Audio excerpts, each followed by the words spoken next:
right, what is going on, guys? It is time for the Chasing Waypoints podcast, episode number 29. And I have some big news. Huge news. So excited. Kind of crazy. But I'm no longer a virgin. Let's hear more about that on today's show. That's right, we have finally ran a Roadbook. For some of you who didn't know, so I've been following Rally for a while and know a lot about it. I did do the introduction school for Baja Rally. Did the paperwork side of it, but never actually got a chance to get behind a Roadbook. I know a lot of people thought I was already into that, but surprise, surprise, no, that is not the case. Well, let's talk a little bit more about that on this episode, number 29 of the Chasing Waypoints podcast. Sunday afternoon, getting some rain here in San Diego. Kind of unexpected, a little bit of a thunderstorm, so hopefully we can record this whole episode uninterrupted with internet and all. So let's turn down this party and talk a little bit about this weekend's adventures. All right, so that is right. So this weekend I got a chance to hang out with our friend Gnarly Dave Manriquez. A little bit of a stutter there. With Dave Manriquez, he is one of the people that builds roadbooks here in Southern California. If you guys listened to the Baja Rally episode, you heard a little bit about his efforts and what he has been doing as far as roadbooks have been going. Scotty Bloom giving him props on that one. So very impressive. I mean, he's plenty of roadbooks now. He's been learning and building them and better and better and better. And this weekend, I finally got a chance to get out on the bike, dressed up the KTM 790, put the roadbook holder and a RNS Electronics GFX V2 Pro on there, along with the Multi-Switch 3. If you guys saw the post on my Instagram, I was just cruising the neighborhood a little bit ago after washing the bike down and getting all the dirt off of it. But I'm hooked. I mean, it is definitely an interesting experience riding a roadbook. You know, you can look at it on paper, and it is, you know, it's fairly easy to understand. Going by the pictures, going by the kilometers, going that kind of thing, and it's also semi-easy to get lost, but also semi-easy to find yourself because, well, if the notes are done correctly and the descriptions and everything is in there, you can turn right back around and kind of reset yourself and figure it out. And so it wasn't bad at all, actually. Had a lot of fun whipping the 790 around, or trying to. So it wasn't what I thought it was going to be as far as terrain. It was a little bit more challenging than I was ready for. I hadn't ridden the bike in a few months. And so we still went for it. Went full send, and it was fun. So day started off, rode up to Adelanto and met up with Gnarly Dave, hung out there for the night, and then the next morning was go time. We were probably wheels up around 9 a.m., and we were testing the new Dos Mujeres route that Gnarly Dave has come up with, soon to be in the hands of Ricky Brabeck and the Honda team for practice. And I was, at first, you know, I was ready to go. You know, I figured, okay, this is going to be easy. And the road navigation stuff was easy, but it was only a few notes in where I blew a corner and I was trying to be too precise with the odometer. And no, this isn't the turn, you know, and obviously you're looking at it and you get tunnel vision, and, you know, he coached me with it, which was really cool. You know, learning some of the stuff from him. And what he's seeing and the stuff that he's overheard and what they're doing. So it was pretty cool. Got back underway, stopped for fuel, went through it, and then started hitting the trails, and got off track there fairly quick once again, but hung out, waited for me. I did some exploring on my own until I realized that I was going the wrong way. But it was actually pretty fun. So teaming up and doing stuff, you know, getting warmed up, you can't go into it with any kind of expectation like, okay, I am going to nail this roadbook. I am not going to get lost. I am going to, that's not going to happen. You're going to get lost. And it, you know, no matter how much, either you're being too trying to be too precise and too delicate and, you know, trying to be too spot on that you miss things, or the other way around is you're just so focused on the road and having fun that you just blow by it. And so that turned for me once we were able to get back underway. After finding myself and him, kind of guiding me through that first couple notes, we were on it for a little while and back and forth, and it took me a little bit to get warmed up, but then eventually found kind of a rhythm, and I was starting to make choices that were a little bit more correct. I was just kind of going with the flow, adjusting the odometer, getting back on point, and then moving on to the next note. And so there was a couple of things that I missed once we got down into this area where basically we came out, and I fast forward, I was looking and counting and thought I was on track, but then that's where I experienced the whole, you get going, you get sucked into the route that you're on, or the road that you're on, and next thing you know, you're 3 kilometers past the marker. My bad. I mean, I was down there having fun and almost buried the 790 in some sand, but whatever. I'm here to talk about it. So it was pretty cool. Went down. There was a interesting video, or an interesting moment where my rider ability was, I think, I had reached the talent threshold for my ability to ride, especially a big bike like the 790. We did in this area. I'm trying not to give away any of the specific areas or specific things because to respect the route, right? I don't want to give away too much information and then have the people that are going to be riding it know more about the route than they should. But it came to this area where there was a split in the road, and I made the right decision, but it came to a stop because it didn't seem clear going forward. I saw this kind of a uphill, and I was like, well, this looks a little interesting, especially on the 790. And the thing about the 790, and it's I think I'm over 100 horse now. Rottweiler intake on the last one, and you could definitely feel the power gain on that one. The seat dyno says it's exactly 9.586 horsepower. But anyway, going up things on the 790 is very easy, actually. The problem is going down, like many of us know, is heavier things pick up speed going downhill faster. So get to the top of this, I'm at the bottom, I'm looking at it, and, I look over at Dave, and I'm like, dude, I don't know about this. And he goes, is there a way? I asked him if there was a way around. He's like, I wouldn't put you into anything that I didn't think you could handle. Okay, fair enough. So I'm all, well, what's on the other side of this? I'm all, is it a plateau? He's all, I don't know. And, the I don't know that I know, but, I'm not going to tell you. And so I get to the top of this thing, right? I drop the thing into first, get it going, pick up some momentum, and then just get up to the top of this hill. And as soon as I am up on the pegs and able to see over the top, it is right back down. And it was an interesting moment. I was able to stall the bike just in time, and then had to kind of muscle it just that last little bit to get the front tire over so that it would hang itself there, and I didn't have to actually do anything. The bike would just sit there. And, he came up, and he's like, come on, you can do it. And I come down, and I'm looking at this thing, and I go, it might as well be vertically down. I mean, it just seemed way steep. And it was pretty steep, but, GoPro doing an excellent job of making it look like, it's flat.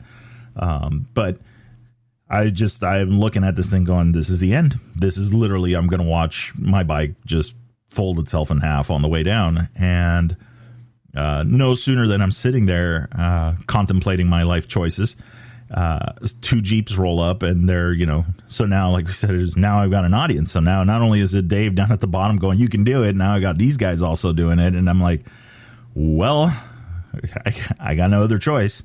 So inched the thing down, kind of got it over, got it so where it was facing down, got the rear tire right up on top there, and then just started to kind of inch it forward, had 1 foot down, kind of slid it down, back brakes, stepped out, let it go a little bit. And it's really unnerving to think that, okay, I'm on the brakes, but if I want the bike to correct itself, I need to let off the brakes.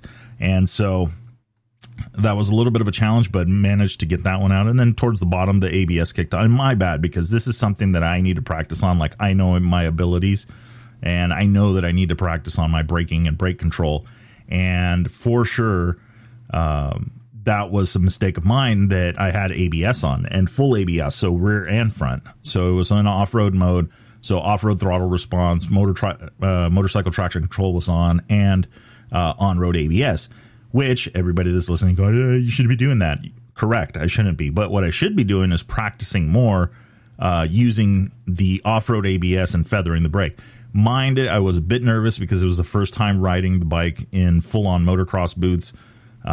So the brake feel, and then I have the lowered pegs from Raid Garage. So the brake pedal actually sits kind of high, which reminds me I should adjust that tonight. The brake pedal sits kind of high. It's nice on the street, and especially for riding with like regular like riding shoes, like for commuting. Having the brake, I like that feeling of the brake being like right there. But on motocross boots, let me tell you, that is a pain. So anyway, by the time I got to the bottom of the hill, I was probably doing like 98 miles an hour. At least that's what it felt like. But was able to rope it back in and stop it in the middle of the trail. Another big no-no.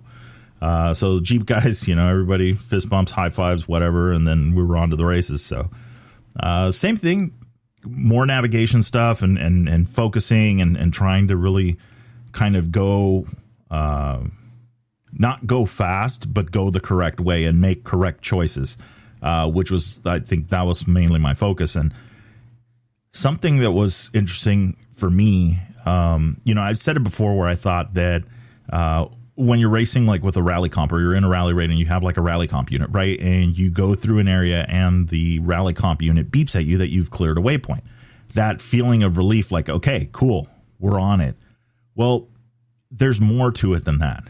And it's not just when you hit a waypoint and feel, like that feeling that you get because the thing beeped at you, but it's also when you're following the road book and you're a few notes deep and you feel like you've getting a flow, right? You're not stopping at every intersection, you're figuring it out.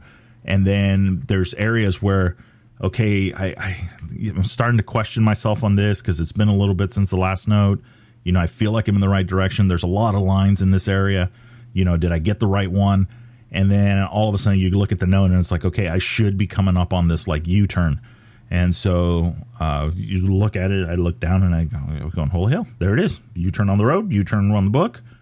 All right, we're in business. So that feeling of, that accomplishment, right? Like, oh, I guessed it. I guessed the right answer on the test.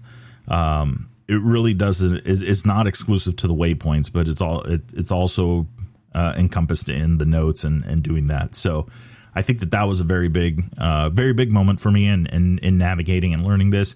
And like I said, I mean, you're going to practice, you're going to get lost. It's going to happen. So finding how to fix yourself and correct yourself in the road book and get back on track is going to be huge. So I'm looking forward to doing more as far as road books go and doing that stuff. And I was talking to my dad earlier today and we were talking about some of the stuff, future stuff for Chasing Waypoints, and a lot of great things came up. But, one of the things that we were talking about was, and I talked about this with Dave, and then I've also talked about it with a couple other people, is the right tool for the right job. And while the 790 is a ton of fun, especially when you get into like deep sand, there's a funny post going around. I'll let you guys find it if you really want to see it. But when you get into deep sand and stuff like that with a bike this big, it is very challenging. It wants to go its own direction, and I treat it like, how would you say? I feel like I don't know how to fly an airplane. All right, let's just get that out there. But I feel like the bigger the plane, the higher the stall speed is. In other words, that point in where this thing will literally fall out of the sky, the speed is higher the bigger it gets, that threshold. And I feel like with big bikes and skinny bikes, it's the same thing. A skinny bike will get up on plane quicker, and is a little bit more nimble in that stuff, where a bigger, heavier bike like the 790, you have to be going faster for it to float up on top. And once you get it there, I mean, it's a ton of fun because you just got so much power. It's stupid. And you're getting up to the speed where the bike has already got momentum.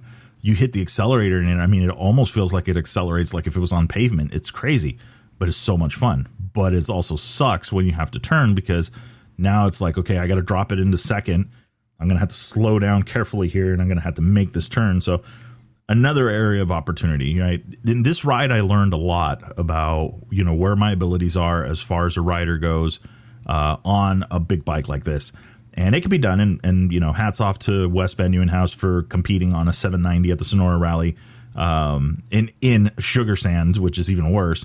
but making it happen on that bike, and it really puts it more into a frame of like, okay, yeah, it takes some talent, and well, I'm not quite there yet, but that, you know, can be done with practice, right? I don't think I've really ever marketed myself or said anything that, you know, would indicate that, oh, I'm a professional level rider. I'm absolutely not. I'm more the beginner intermediate, maybe more intermediate, right? I do know what to do on some sections and things, and you know, downhill still scare me, and I'm not the fastest in the corners, but you know, that only comes with experience. So I realized that, okay, yeah, I want to do more road books because it's just so much fun. You know, it's building a puzzle. It's putting something together for me. You're literally like, it's like here's the directions, and I need you to piece together this route. I feel like, okay, and then throw waypoints in there, and the waypoints are okay, but you have to put this piece here. I think that's really like another way of describing what it feels like to do a rally road book. And for a lot of people, you know, again, if there's a hesitation or this is some, you know, until you actually try and ride one and go and do it and put the stuff together on the right bike and on the right things, I don't even know. I mean, you're like looking at it from a distance, right? You're sitting across and you don't really know what the conversation is. I now know that only because now I've done one road book, right? And I'm not an expert on that stuff. And people know how to read them and do a lot of stuff, but there's a whole nother level of experience and fun when you actually do one. And so I'm a proponent for it. But anyway, all this beating around the bush for something so simple. Anyway, I need a skinny bike. That's just that, you know, no two ways about it. And so a couple episodes ago, last episode, we talked to Justin and Kira West by 1000 about their experience covering the Dakar and covering some of the other rallies like the Silkway rally and then their stuff. But the episode before that, we talked a little bit about the Silkway rally. And then I also mentioned about a WR and picking up a WR 250F. Because I thought, you know what, I just want something that's like super small. I don't care about how, you know, like how versatile it is. I mean, I just want a small dirt bike, right? Something that I can drop and pick up 100 times because I want to learn.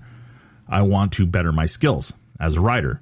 And, you know, I figured, well, that's the right tool. That would be the right tool for the job. And just, you know, call up Matthew over at Rally Moto Shop and get the rest of the equipment, which, by the way, I do have to say hats off to Matthew for getting me that stuff out. So I did order that RNS unit and the multi-switch.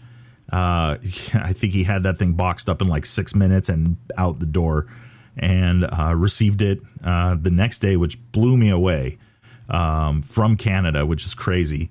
But I mean, it was just mad respect. I mean, he had the right stuff on the shelf ready to go for me, and it was awesome. And so I'm a fan. The Icos are bulletproof, been around forever. The RNS, I think, has got a slight or more than a slight advantage as far as functionality goes on that GFX V2 Pro. The screen is like super huge, which was really easy for me to see considering that I had it all the way down mounted on the bars. So really, really like that. That's from RNS, Electronics Rally Navigation Systems. So anyway, check that one out. But anyway, so the story is skinny bike, right? Get a skinny bike, get something that you can practice on and do that stuff. So no sooner, totally going to name drop here, but a couple days after that episode came out, I had a competitor and friend, you know, family friend now, right? Rally family, Billy Trapp, reach out to me. And he's like, dude, yes, but look at the KTMs and look at this because the popularity of the parts and you're more likely to run across somebody that's got spare parts at an event or out on the trail, you know, if something goes down. And, you know, it made sense. I mean, my OCD says I've got an orange bike already. I should have another orange bike in the garage. But at the same time, I was like, well, you know, it doesn't really matter. But then you start thinking about it. And it's like, okay, well, you're right. I mean, the availability of parts and stuff like that. And let's leave the kick till Monday, can't take Mexico, can't take mud. You know, let's leave that aside, right? Because everybody's going to have an opinion over bikes and which ones are more reliable and which ones are more and this and that and the other, and what oil to run in them and all that, So we'll leave that aside and we'll just say, well, if everybody raced WRs in Baja, then it would be the same statement, but it would be a WR. But now in this case, it's a KTM, and availability, parts availability. You're right. I mean, that's a big deal. Not that you ever hope to need anything or that you want to, but it's best to plan for it, because then that way at least you're prepared. So I'm like, okay, well, you know what? Yeah, 350 EXC, still small bike and all that stuff. And enter Mike Haberoth. So he no sooner than I'm already like, okay, I'm going to look up a 350 EXC. Mike Haberoth for Ride North Moto and Motomedics. And by the way, you got to check out his channel. They do have a ice road that they do in Canada. This event, this ride that they do is absolutely nuts. And it's just the amount of gear that they have to wear to do this is just insane. I would go nowhere near this. I will happily watch them from my 65 degrees, house, on the computer or whatever, but blah, blah, blah. Anyway, so in talking to him, and then he goes, but the 500, the equipment and all that stuff. And well, you know what? I'm the first to admit I am, if they had a racing class in desert racing or rally raid for, or based on riders, I would thoroughly be in the Clydesdale class. And so a 350 power wise, really is there, but not there. Where when you compare it to a 500, obviously the 500's got a little bit more get up and go, usable torque and that kind of thing. And so it's like, well, which way do you go? You want to do this. And I like the 350. I like the idea of the 350 engine because, well, obviously it's going to be probably a little better on fuel mileage, I would think. But then there's the 500 and it's got it if you need it. And if you get on the highway, it's got the motor's not, being wrung out, trying to make that extra horsepower to get you and keep you at 65 miles an hour. So I go back and I go, great. So here we are all the way back at a 500 or some kind of 450, and I, and then I think, and I go, well, but at the end of the day, right, it's the right tool for the job. And that's okay. Well, what we need is a skinny bike. We need a dirt bike that you can put, the navigation equipment on. And thankfully I'm almost there. I've ordered the stuff from Rally Moto Shop and got the F2R Roadbook reader, the 730. And now I have the stuff from RNS Electronics. So I'm pretty much there, right? Go to event. I got room for a rally comp on there, and for navigating road books, the one ICO or the one RNS is perfect. I mean, it'll work. You don't need to really have two. And especially with the RNS where you can select it to show trip and cap heading at the same time. So now you've got one device that does both things, cool. And you're not riding at race pace. So it's not like, oh my, the cap is in 14 point font. Actually it's more like I would say it's like a 16 point font, where the trip meter is going to be more of like like a 24. It's fairly large. I'm impressed. I mean, the screen size is pretty good on those things, and it was easy to see. So it doesn't mean that you need all this other stuff. You've got it right there. You can get it. He's got it on the shelf, and so it works out. So thinking about it, it's like, okay, skinny bike. I need it. And yeah, the 790, I'll revert back, right? I got the handguards. I got some of the things that can go back that are universal, obviously.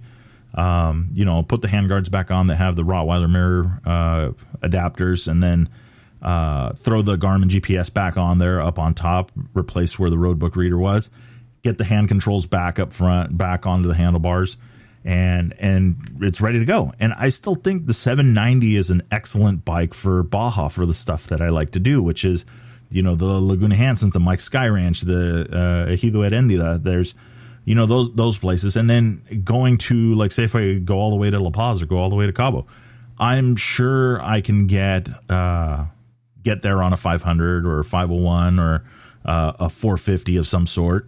But the 790 is just going to have a little bit more power. And I don't want to go like off into the boonies. I still want to do some some off-road, some bigger fire roads and stuff like that, and just have fun and explore the area, but nothing too gnarly. And so I think that the 790 fits perfectly for that, because you can throw the gear on it and it's still going to rip up the highway if you need to get past the semi or something, in a hurry.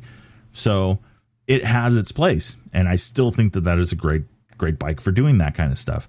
Now, are we going to go into the back section of mics and all that stuff? Yeah, maybe once my rider talent is at a more advanced level. But for now, it's like, well, it's like you kind of do need two tools. And in really looking at it, it's like, well, hey, this is the next choice, right? And the next step and what to do.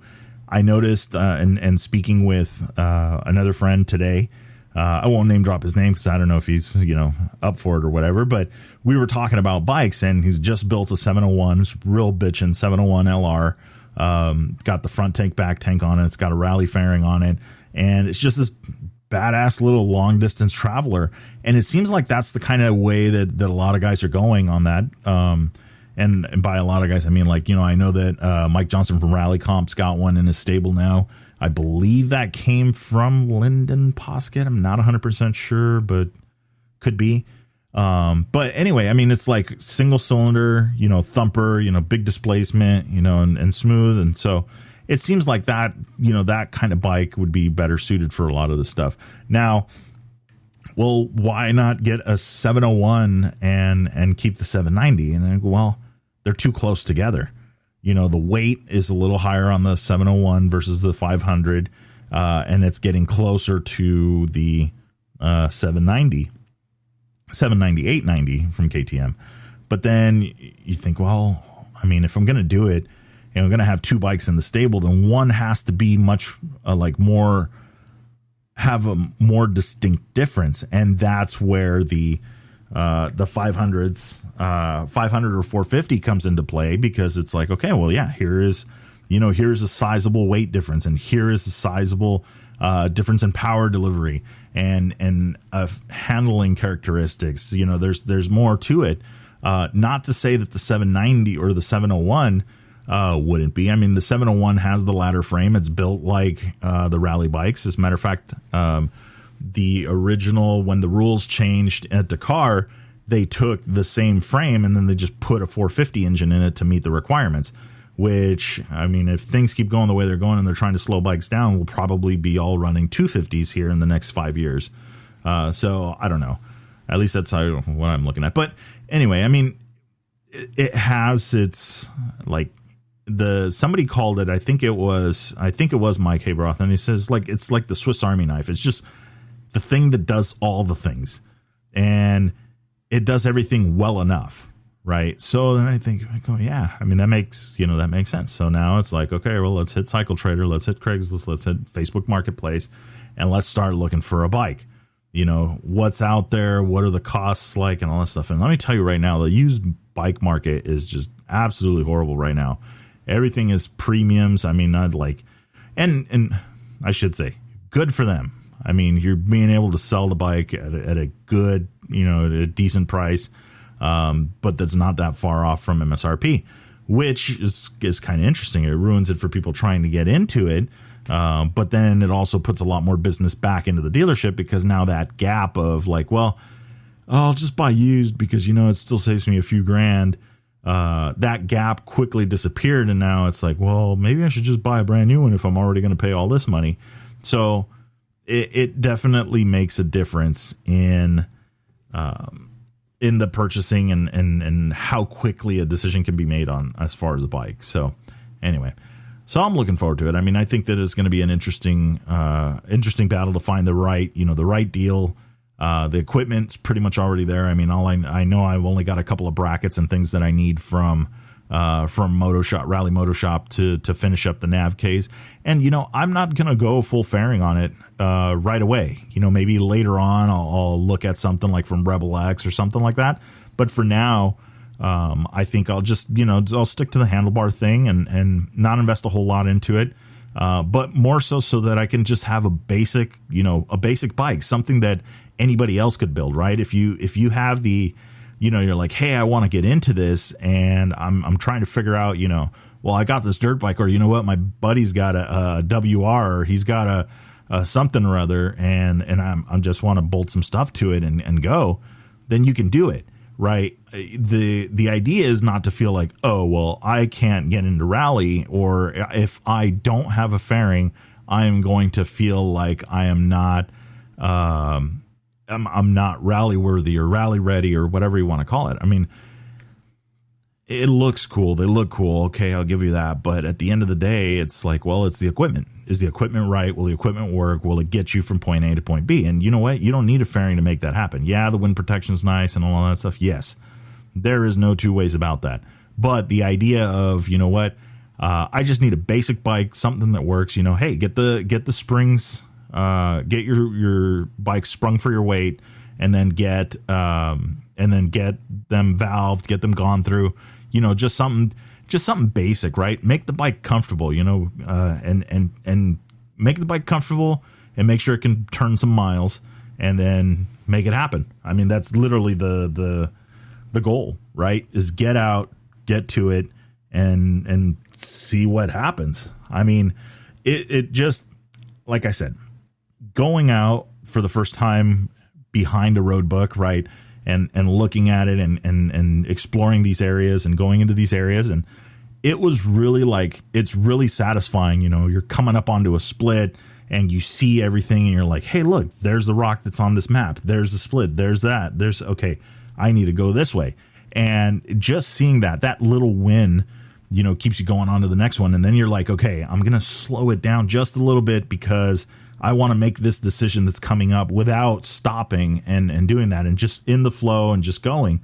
And I mean, the difference between me and Quinn Cody, because that name came up a lot this weekend, was more a joking manner, right? If Quinn can do it, I can do it, and which is complete shit. There's no way that that's even true on any planet. Well, maybe. We jam up the transmission so he can only get into first gear. I may have a chance after that. I may.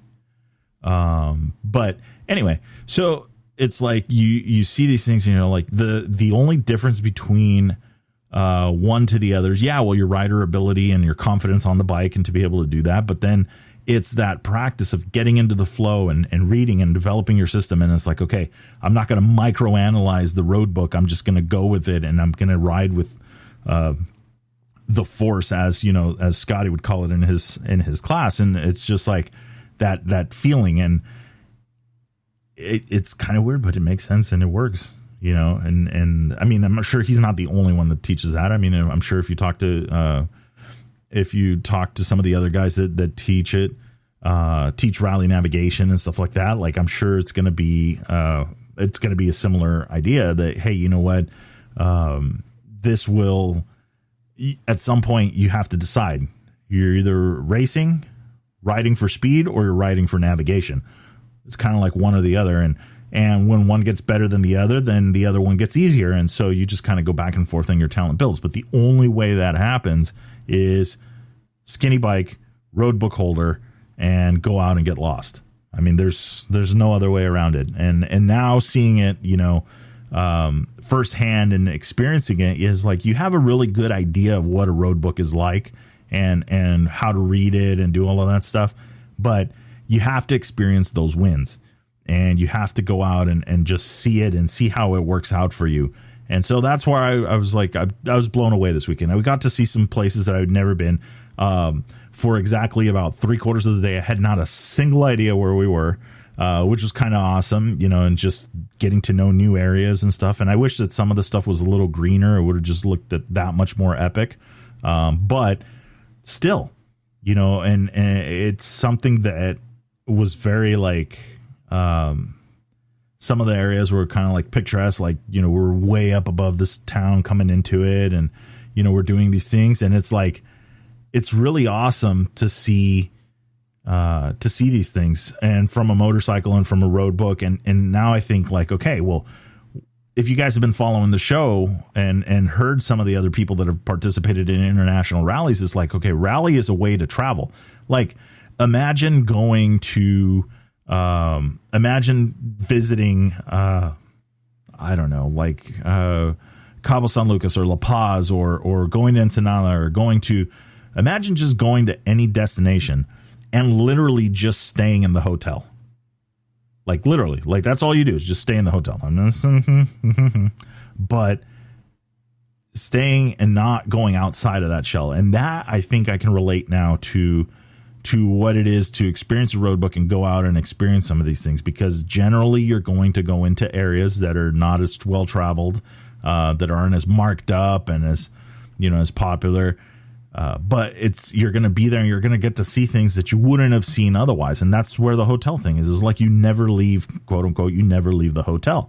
And in a rally raid, it's like, okay, we're going to send you out in the middle of nowhere and you're going to have a map that you got to read and you're going to have to go do all of this stuff. And it adds like, I don't know, it adds like a whole nother level. So now I can tell you that sitting behind a GPS on a bike and following along the route, it could be cool, but I think it feels boring now. I can picture it being boring now compared to doing a road book, because now there's the challenge isn't, you're just kind of touristy, and I get that, and there's people that want to do that all the time, and I get, yes, but for me personally, after doing this, I'm like, you know what, it kind of feels boring, so I'm looking forward to it. I'm like I said, I'm looking at it. If anybody wants to buy an F850 GS with just under 12,000 miles on it, hit me up. I want to get, I'm looking to go skinny bike and get this thing set up and go do some more routes and, work on my riding ability and stuff. And it's just being honest. I mean, it's just fun, right? It's just go out and have fun and go on an adventure. Am I going to participate in a rally? But, I know there's things like the SoCal Rally coming up that they're going to be doing their ride and go out and do road books and do stuff like that. I mean, there's all those places like you could go. I mean, Sonora Rally has their class and their intro class. Baja Rally's got their intro rookie class stuff going.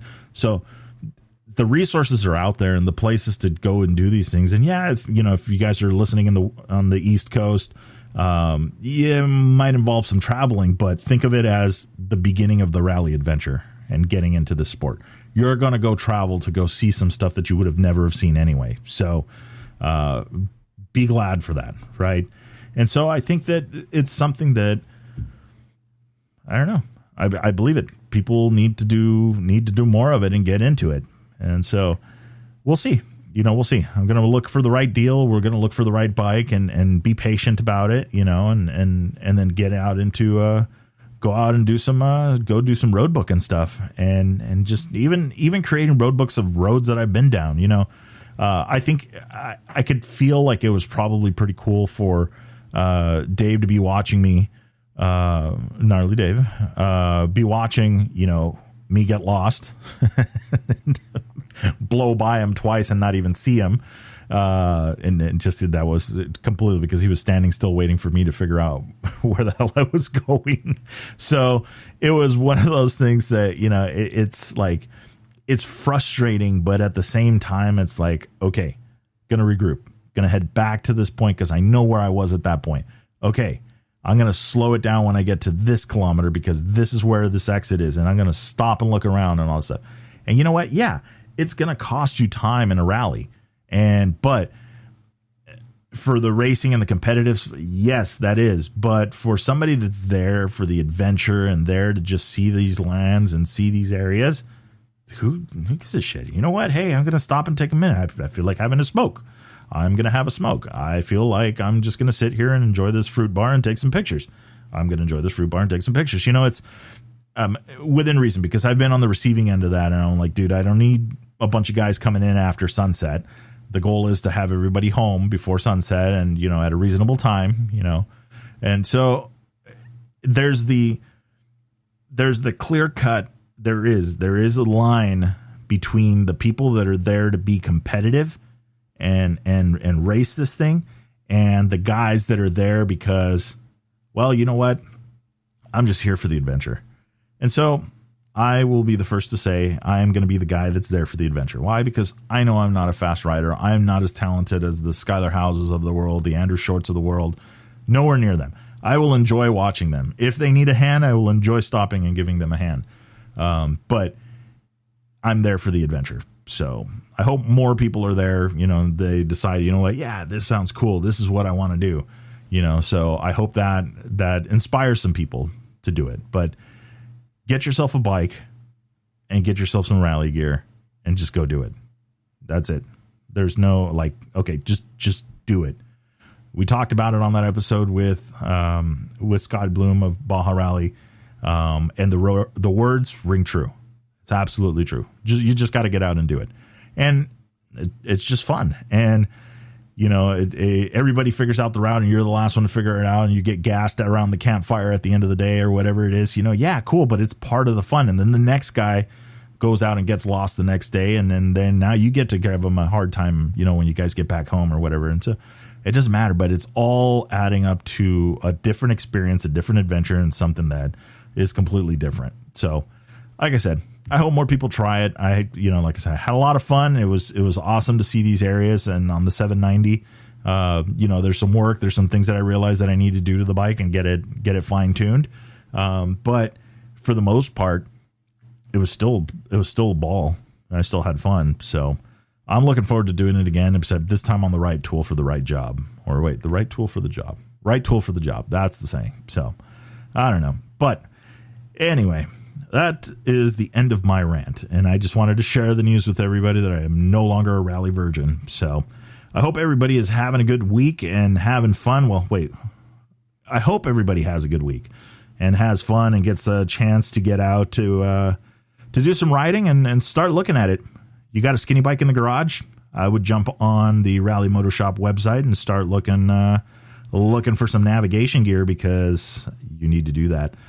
Need to do some roadbook stuff. Rally Navigator or Tulip. I would get used to Rally Navigator because if this thing grows and you're doing more and more, it'd be nice to still have all your roadbooks in one place. And well, you can do them in English, which matches now the new Dakar standard, or FIO, SIM, or whatever, ASO and FIM. What they're mandating. So I don't know. Anyway, that's long rambling, but like I said, go out, have fun, get some rally gear. Let's get out there, share your adventures. Don't forget to tag us on social media with Chasing Waypoints, so we can see where you guys are reading. So I'm seeing a few people on Instagram now using that Chasing Waypoints thing, so I think it's kind of catchy. But if you do, use the hashtag Chasing Waypoints. I'd love to see where you guys are at and what you guys are doing and that kind of stuff, and just exploring. So I really, really want to see that kind of stuff. And we could share it, and hey, you know what? Maybe we'll be a guest on the show in some future. So there's a couple guys I got in mind that are rookies and just getting started, and I want to talk to them because they're rookies and just getting started, and I want to know their story. So look forward to having that next week. I think we'll have another guest on the show. Waiting for some confirmation there, but I think it'll be a lot of fun. Anyway, with that being said, here's the outro.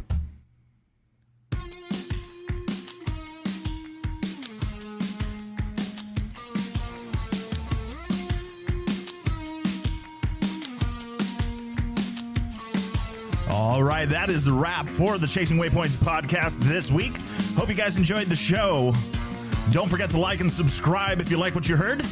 We are available on Apple Podcasts, Google Podcasts, and a bunch of others. Also, follow us on social media.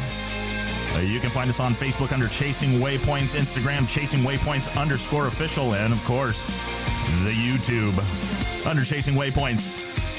Hope everybody has a good week. We will see you guys for the next episode. Remember, shiny side up, and don't forget to tag us. We want to see where you guys are riding and what you guys are up to. Have a great week.